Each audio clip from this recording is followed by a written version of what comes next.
Bismillahirrahmanirrahim.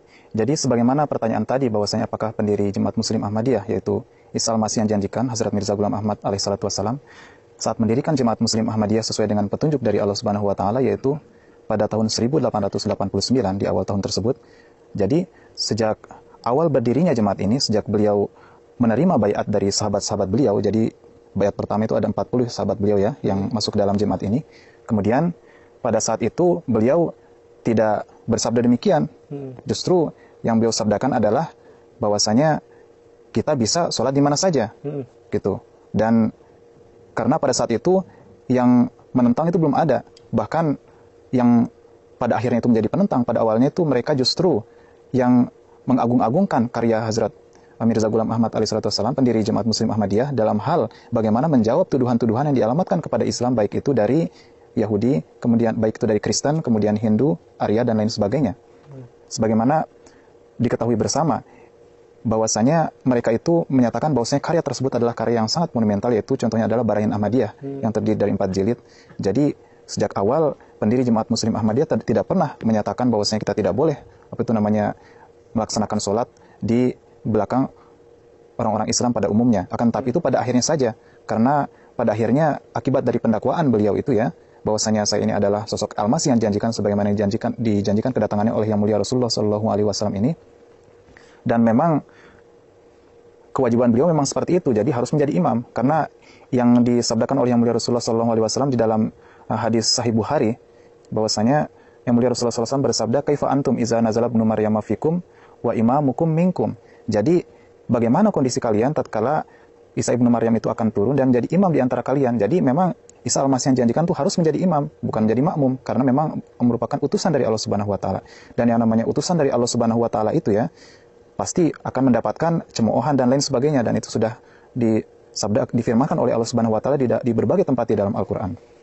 Lalu fatwa yang dikeluarkan oleh pendiri Jemaat Muslim Ahmadiyah itu sendiri kapan dikeluarkannya gitu, Pak?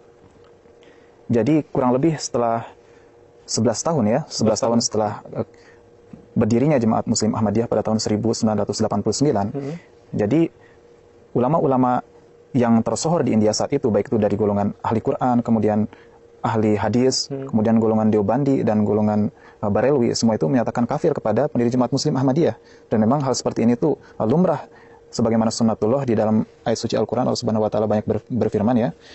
Jadi di dalam surat Yasin ayat ke-31 Allah Subhanahu wa taala berfirman bahwasanya auzubillahi minasyaitonirrajim, ya hasratan 'alal ibadi ma ya'tihim mir rasulin illa kanu bihi yastahzi'un. Jadi sangat disayangkan bahwasanya kapan saja datang hambaku ya, maka orang-orang itu pasti akan memperoloknya. Tidak ada yang mereka lakukan selain memperoloknya. Kemudian di tempat lainnya di Al-Quran surat 51 ayat ke-52 Allah Subhanahu wa taala berfirman, kazalika ma atal lazina min qablihim mir rasulin illa qalu sahirun aw majnun. Jadi seperti itulah. Jadi tidak ada utusan kami itu yang kami turunkan itu kecuali manusia itu memperolok-olok mereka dengan mengatakan sebagai sahir atau penyihir dan majnun atau orang yang gila. Jadi sedemikian banyak tuduhan-tuduhan yang dialamatkan oleh pendiri Jemaat Muslim Ahmadiyah saat itu ya. Dari ulama-ulama besar, di sini saya sebutkan satu persatu. Yang pertama itu adalah pada tahun 1892, sekitar 2-3 tahun setelah berdirinya Jemaat Muslim Ahmadiyah.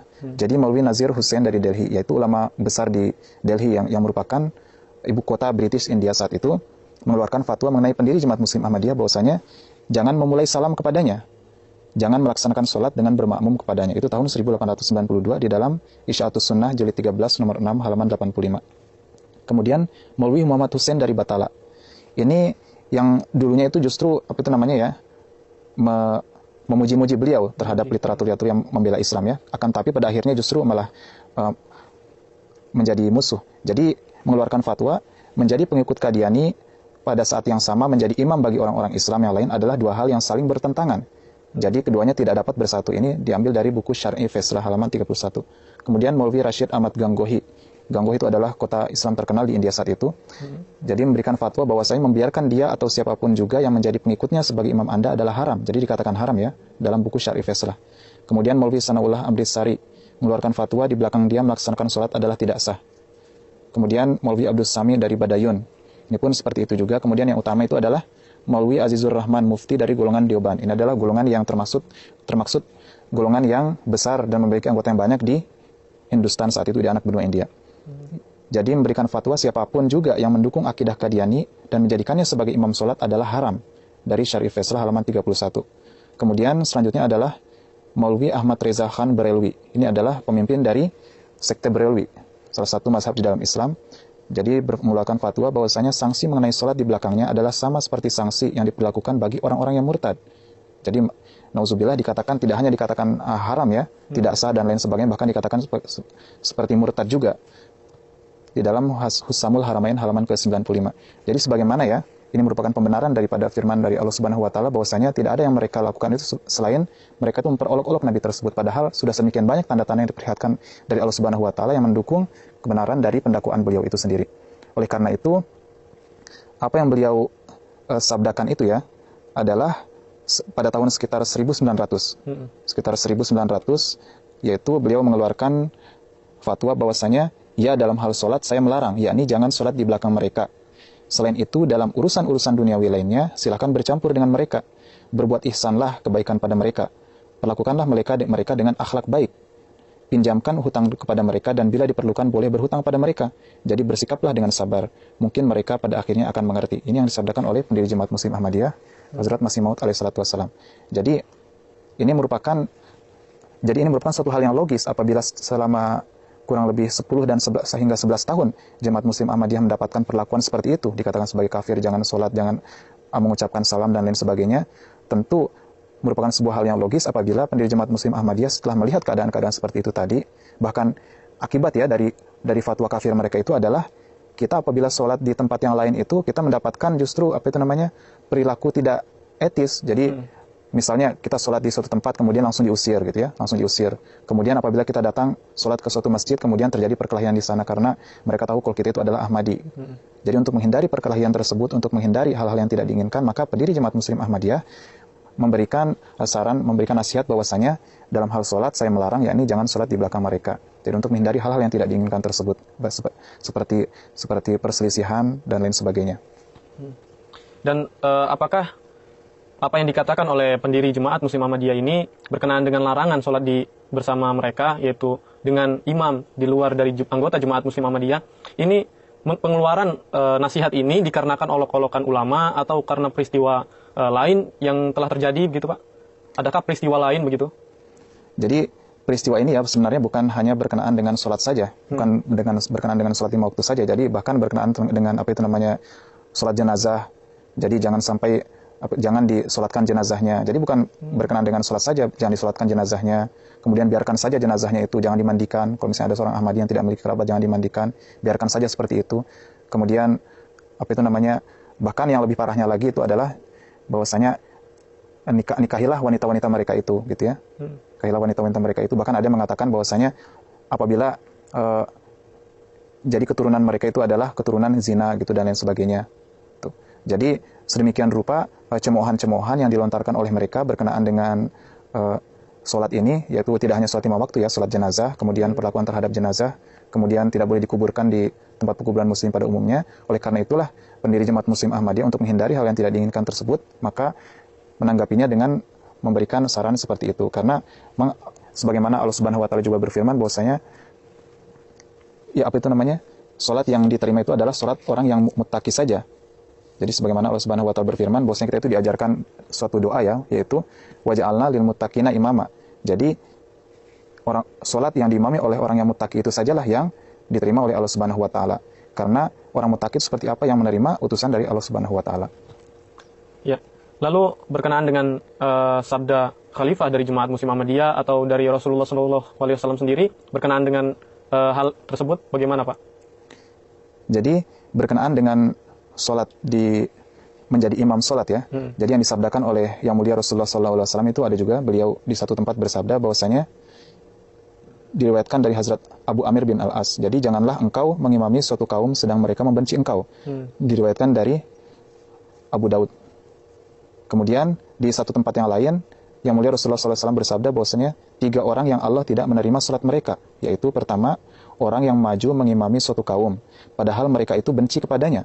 Kemudian yang kedua adalah orang yang datang sholat setelah itu terlewatkan, itu sholatnya bubar. Kemudian terakhir adalah orang yang memperbudak orang yang telah dimerdekakan. Jadi orang yang memperbudak orang yang telah dimerdekakan dari perbudakan itu adalah tidak diterima sholatnya.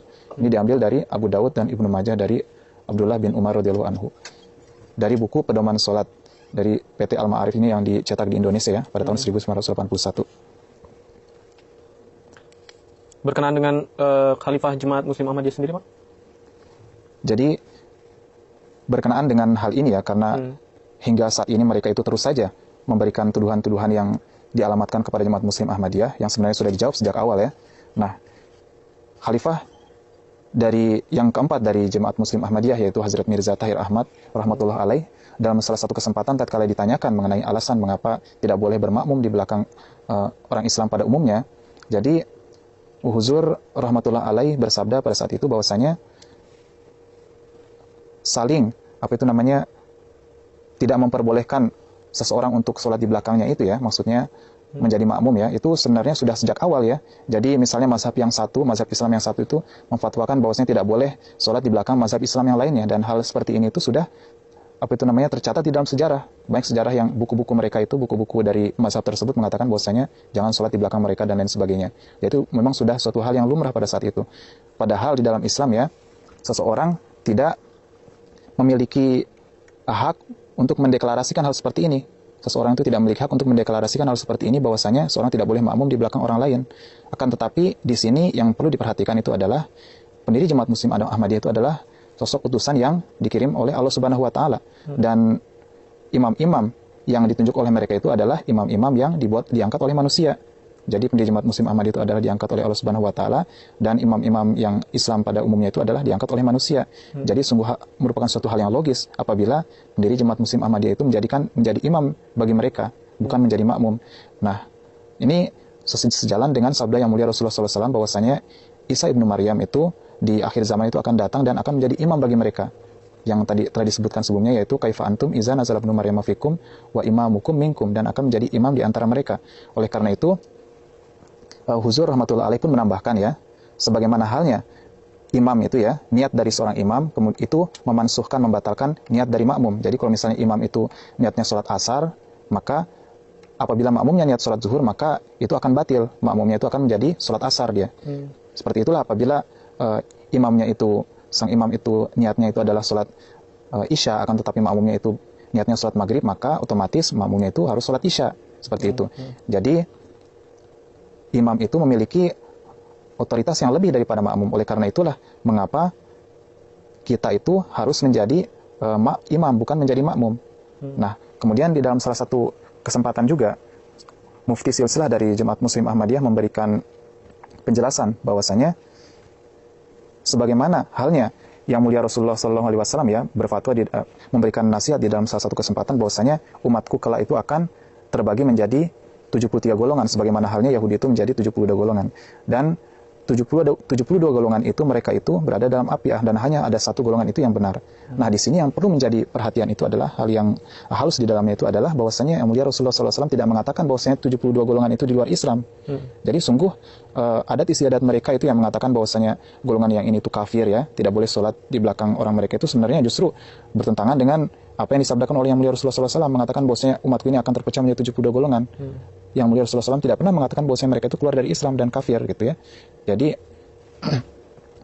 apa yang dinasihatkan oleh pendiri Jemaat Muslim Ahmadiyah untuk tidak boleh sholat di belakang yang bukan Ahmadi itu merupakan suatu hal yang logis, karena mereka itu telah mengucapkan kafir yang sebagaimana yang sebenarnya yang mulia Rasulullah SAW tidak mencontohkan untuk mengatakan seperti itu, karena umat beliau yang 72 golongan saja itu masih dikatakan masuk di dalam golongan Islam itu. Ya. Lalu apakah menjadi larangan juga Pak untuk Islam yang di luar Jemaat Muslim Ahmadiyah untuk bermakmum di belakang Jemaat Muslim Ahmadiyah ini Pak? Jadi untuk golongan yang lain ya selain Jemaat Muslim Ahmadiyah itu tidak dilarang oleh pendiri Jemaat Muslim Ahmadiyah untuk menjadi makmum, karena yang diutamakan adalah imam hukum itu tadi. Jadi Jemaat Muslim Ahmadiyah itu menjadi imam bagi umat muslim yang lainnya, karena di sini ada satu sabda yang harus disampaikan juga ya. Jadi seseorang bertanya ya, orang-orang yang bukan pengikut Tuhan, mengapa Tuhan melarang para pengikut Tuhan untuk tidak sholat di belakang mereka? Hazrat Masih Maud alaihi bersabda, orang-orang yang telah menolak jemaat ini dengan prasangka buruk, yaitu jemaat yang telah didirikan oleh Allah Ta'ala ini, dan mereka tidak peduli terhadap sekian banyak tanda, serta tidak peduli terhadap musibah-musibah yang dialami oleh Islam, mereka adalah orang-orang yang tidak bertakwa. Jadi setelah diperlihatkan sedemikian banyak tanda-tanda dijelaskan mengenai kedatangan beliau ya, kemudian musibah-musibah yang dialami oleh Islam, bahwasanya Islam itu telah setengah diserang ya, oleh berbagai macam tuduhan-tuduhan, baik itu dari Kristen dan agama lain dan lain sebagainya, bahkan dari Islam itu sendiri. Dan mereka itu adalah orang-orang yang tidak bertakwa. Jadi mereka itu sebenarnya orang yang menolak beliau itu. Dan Allah Subhanahu wa taala berfirman di dalam kalam sucinya bahwasanya innama yataqabbalullahu minal muttaqin. Sesungguhnya Allah menerima orang-orang yang bertakwa saja. Jadi di dalam surat Al-Maidah ayat ke-27. Jadi yang diterima oleh Allah Subhanahu wa taala salatnya itu adalah orang-orang yang bertakwa saja. Jadi yang beriman itu, yang jadi imam itu haruslah orang-orang yang bertakwa, dan mereka itu sudah diperlihatkan ya, apa itu namanya, tanda-tanda dari Allah Subhanahu wa taala tidak beriman. Kemudian berkenaan dengan apabila seorang itu misalnya seorang imam itu apabila ada juga yang bertanya apakah boleh sholat di belakang orang non-Ahmadi yang tidak menyebut saya kafir, menyebut saya kafir juga ya. Di sini beliau menjelaskan ya bahwasanya orang-orang itu menyebut saya kafir. Jika saya ini bukan kafir, tentu kafiran itu berbalik ke arah mereka. Orang yang menyebut seorang muslim sebagai kafir berarti orang yang berkata itu sendiri kafir. Oleh karena itu sholat di belakang mereka tidak dibenarkan. Lalu orang yang diam-diam saja di antara mereka nih ya. Jadi beliau menjelaskan bahwasanya orang yang diam-diam saja di antara mereka, mereka pun sebenarnya termasuk di antara orang-orang itu. Di belakang mereka pun sholat tidak dibenarkan sebab di dalam kalbu mereka menganut suatu keyakinan yang bertentangan yang secara zahir tidak sama dengan kita. Itu intinya. Oh, memang berarti nasihat yang dikeluarkan oleh pendiri Jemaat Muslim Ahmadiyah ini sendiri, bukan beliau yang memulai, tapi para ulama di masa itu yang memulai duluan gitu ya Pak ya? Iya. Lalu berkenaan tambahan Pak, berkenaan dengan jenazah yang tadi disampaikan di awal, bahwa jenazah orang Jemaat Muslim Ahmadiyah ini pun tidak disolatkan oleh yang di luar Jemaat Muslim Ahmadiyah ini. Lalu apakah jenazah mereka yang bukan Muslim Ahmadiyah boleh disolatkan oleh Muslim Ahmadiyah ini, Pak? Ya, jadi di sini pendiri Jemaat Muslim Ahmadiyah mengenai hal ini bersabda bahwasanya Yang mulia Rasulullah SAW pernah memberikan baju kepada seorang munafik dan membahyangkan jenazahnya. Mungkin saja orang itu pada saat menjelang ajal telah bertobat. Tugas orang mukmin adalah untuk menerapkan prasangka baik. Jadi yang diutamakan adalah prasangka baik. Untuk itulah telah diberlakukan agar setiap yang wafat disolatkan jenazahnya. Bagi jemaat kita tidak wajib, melainkan sebagai ihsan atau kebaikan dapat saja jemaat melakukan solat jenazah bagi warga non jemaat. Sebagaimana firman Allah Subhanahu wa taala, "Washolli alaihim inna solataka sakanul lahum." Dan doakanlah, solatkanlah mereka karena sungguhnya doa solatmu menjadi ketentraman bagi mereka. At-Taubah ayat 103. Iya. Ya, untuk selanjutnya dipersilakan Bapak untuk memberikan kesimpulan dari apa yang telah kita bahas, Pak. Jadi, intinya bahwasanya tuduhan bahwasanya kita tidak boleh sholat di belakang umat muslim pada umumnya itu adalah sebenarnya sejak awalnya pendiri Jemaat Muslim Ahmadiyah itu telah diberikan pernyataan-pernyataan kafir dan lain sebagainya, sehingga menimbulkan percekcokan dan perselisihan di antara anggota-anggota kita yang melaksanakan sholat pada saat itu, diintimidasi dan lain sebagainya. Kita tidak boleh sholat bersama mereka. Oleh karena itulah setelah bersabar sedemikian lamanya, maka setelah 10 tahun setelah itu, maka pendiri Jemaat Muslim Ahmadiyah mengeluarkan nasihat bahwasanya supaya tidak, sebaiknya jangan untuk sholat, sama sekali sholat di belakang orang-orang yang mengatakan kepada kita kafir. Bahkan kepada yang tidak mengatakannya pun sebaiknya jangan mengatakan, karena dalam mereka mungkin saja ada benih kemunafikan itu. Baik, terima kasih Pak. Alhamdulillah, pemirsa, akhirnya kita telah sampai pada penghujung acara. Mudah-mudahan apa yang dijelaskan oleh narasumber kita pada kali ini dapat menjadi sebuah pencerahan bagi kita semua. Dan terima kasih pula kepada para pemirsa yang setia menemani kami dari awal sampai akhir. Saya selaku pembawa acara mohon undur diri. Sampai jumpa kembali. Assalamualaikum warahmatullahi wabarakatuh.